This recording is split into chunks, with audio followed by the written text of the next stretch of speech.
besides of all, some of the movies show, like this one, that the plane has a horizontal trajectory before penetrating the tower. Yes. But some other movie, like this one, is also claimed to be contemporary, shows sharply descending course. That's right. Yeah. That's right. Like a diving bomber, as you can see it here. So, even the different footages, they do not correspond to each other.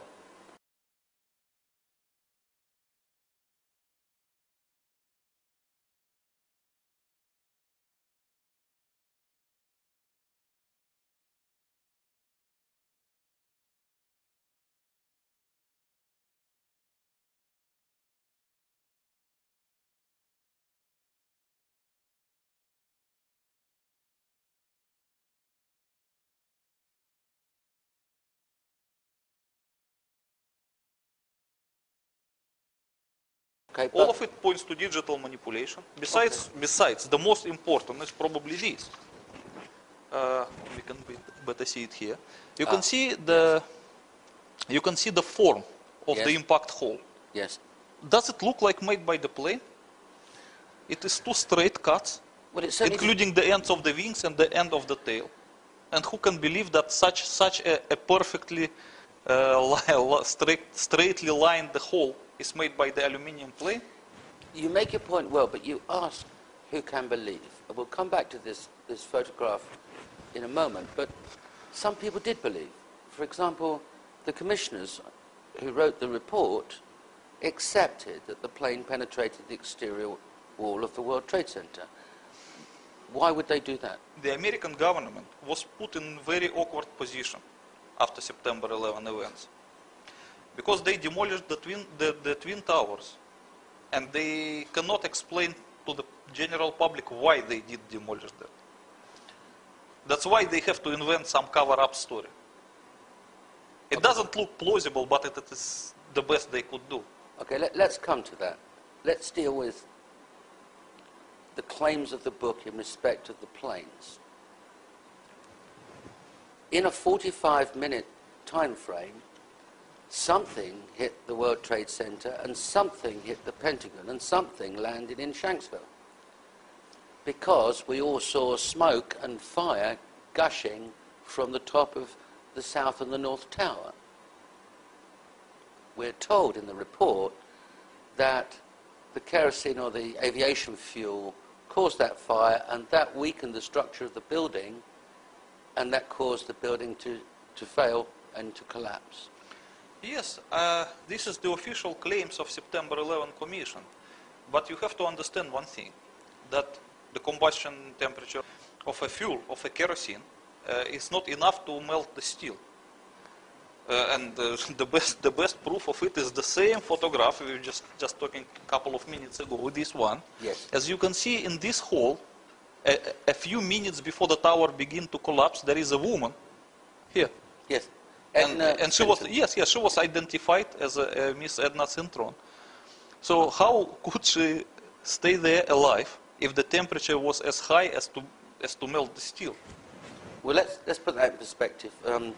Kerosene burns at 650 degrees, and the temperature required to melt the steel is 1800 degrees. I think so, yes. And in fact, to bend the steel is nearly 1000 degrees to weaken it. So, if it wasn't the fuel from the planes and them having ignited aluminium, what was it that caused those incredible fires, which we're told weakened the structure of the building? You know that actual fires in the building, they had nothing to do with the tower collapse. The tower collapse was caused by something different than the structure, because as you can see, by the time that the towers begins to come down, the fire was almost over. Okay, well, because all kerosene which supposed to be from the plane was already burned out by the time. Because if there was a plane, the kerosene would have burned very quickly. Even it was the plane or the kerosene was put there in the barrels, it doesn't matter. It was burned out by the time. So by the time the tower began to collapse, the kerosene was no longer available. Okay.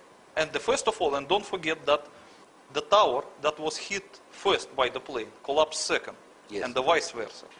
Yes. In fact, the South Tower was hit at 9:16 and collapsed at 9:59. Yes, The North Tower was hit first at 8:46 and collapsed at 10:27. yes. Let's go on to the Pentagon.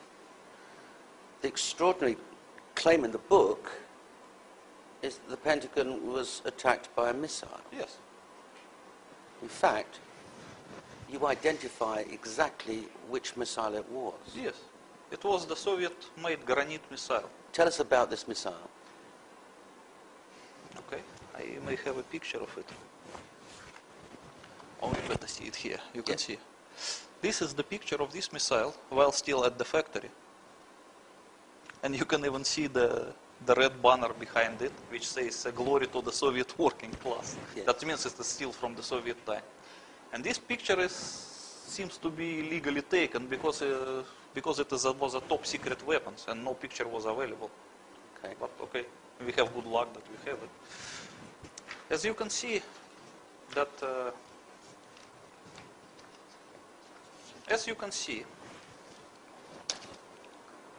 the trajectory of the target,